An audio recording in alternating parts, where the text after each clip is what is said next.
Sous le règne de l'empereur Qianlong, à l'époque de la dynastie Qing, l'empire paraît en apparence prospère et paisible. Mais sous cette façade se cachent de profondes tensions, les activités de la Société du ciel et de la terre, Tiandihui, qui milite pour le renversement des Qing et la restauration des Ming, se multiplient, au point de troubler le sommeil de l'empereur. Pour éradiquer cette menace, Qianlong charge le commandant des 9 portes, Erduo, de traquer la Tiandihui et de mettre la main sur le registre secret contenant la liste de ses membres. Pendant ce temps, à Canton, un riche parvenu récemment arrivé d'une autre région, les Laohu, cherche à s'imposer et à se faire un nom.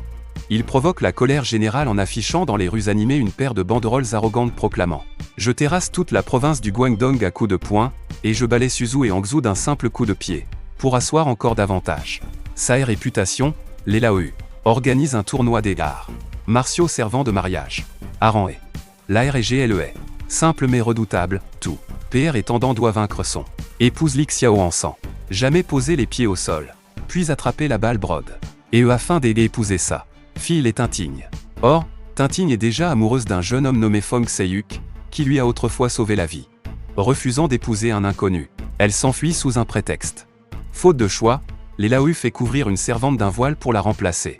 Sur le ring, Li Xiaoan, combattante redoutable, enchaîne les victoires en envoyant les adversaires hors de la plateforme. C'est alors que Feng Seiyuk, interprété par Li, arrive par curiosité. Piqué au vif par les insultes de les Laohu, qui prétend que le Guangdong n'a produit aucun vrai combattant, Feng Seiyuk monte sur le ring. Le combat entre lui et Li Xiaoan est spectaculaire, il passe d'une hauteur vertigineuse au sol. Et Feng Seiyuk utilise des banderoles rouges et même la tête des spectateurs comme point d'appui pour rester en l'air. Il parvient finalement à projeter Li Xiaoan hors du ring, mais les Laohu ordonnent à ses hommes de la rattraper, transformant l'affrontement en mêlée générale. Aidé par ses amis, Feng Seiyuk résiste tant bien que mal, jusqu'au moment où la servante soulève son voile. Horrifié, Feng Seiyuk saute volontairement du ring et concède la défaite. Impressionné par son talent, les Laohu décident malgré tout de le choisir comme gendre et fait transporter une chaise nuptiale jusqu'à la maison des Feng pour demander sa main. Feng Seiyuk tente de s'enfuir déguisé en servante. Mais il est démasqué. Menacé de voir sa mère Miao Kuiwa exécutée, il n'a d'autre choix que d'accepter le mariage.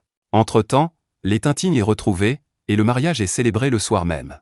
Lors de la nuit de noces, les deux jeunes époux ignorent chacun la véritable identité de l'autre. Tintigne, méfiante, tire un sabre, Feng Seiyuk esquive et la maîtrise, sans réaliser quelle est la femme qu'il aime. Après cela, Feng Seiyuk est étroitement surveillé par les hommes de les Laohu. Grâce à l'aide de sa mère, il parvient à s'enfuir. Son père Feng Tak reproche d'abord à Miao Kuiwa son imprudence. Mais le couple se réconcilie rapidement. Un jour, alors qu'ils apportent un parapluie à Feng Tak, ils découvrent celui-ci dans une teinturerie, prenant soin d'une femme enceinte. Ils apprennent alors la vérité, Feng Tak est un membre de la Tiandihui et garde en sa possession le registre secret des membres, que lui a confié un maître forgeron avant d'être assassiné. Erduo arrive bientôt avec ses troupes. Un violent affrontement éclate. Feng Seiyuk ouvre les vannes pour inonder les lieux, mouillant les mousquets des soldats, puis combat aux côtés de sa mère contre Erduo. Feng Tak ordonne à son fils de sauver les autres membres et de s'enfuir. Feng Seiyuk affronte seul Erduo, utilisant bâton et perche de bambou, avant de détruire une échelle et de s'échapper. Feng Tak révèle alors toute la vérité à sa famille, qui lui apporte son soutien. Mais son identité étant compromise, il ne peut plus rentrer chez lui et se réfugie chez les Laohu. C'est là que Feng Seiyuk et les Tintigne se retrouvent et découvrent qu'ils sont l'amour de l'un pour l'autre. Fous de joie, les Laohu décident d'organiser un nouveau mariage en grande pompe et invitent le magistrat local. Mais celui-ci arrive accompagné d'Erduo. La famille est reconnue. Croyant les Laohu complices, Erduo ouvre le feu. Li Xiaoan s'interpose pour protéger son mari et est mortellement blessé. Feng Seiyuk couvre la fuite de tous, tandis que Feng Tak est capturé. La maison d'Ele est incendiée. Les Laohu, emmenant sa femme grièvement blessée et sa fille, s'enfuient jusqu'au port, maudit Feng Seiyuk et disparaît. Li Xiaoan succombe finalement à ses blessures. De retour en ville, Feng Seiyuk découvre que l'un de ses amis a été battu à mort pour avoir refusé de le dénoncer.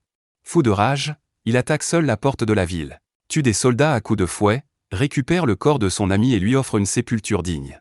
Il apprend ensuite que son père doit être exécuté. Pour protéger sa mère, il lui ment en prétendant que Feng Tak a été sauvé, et part seul tenter un sauvetage. Sur le lieu de l'exécution, Erduo force Feng Tak à livrer le registre. Devant son refus, il ordonne la décapitation.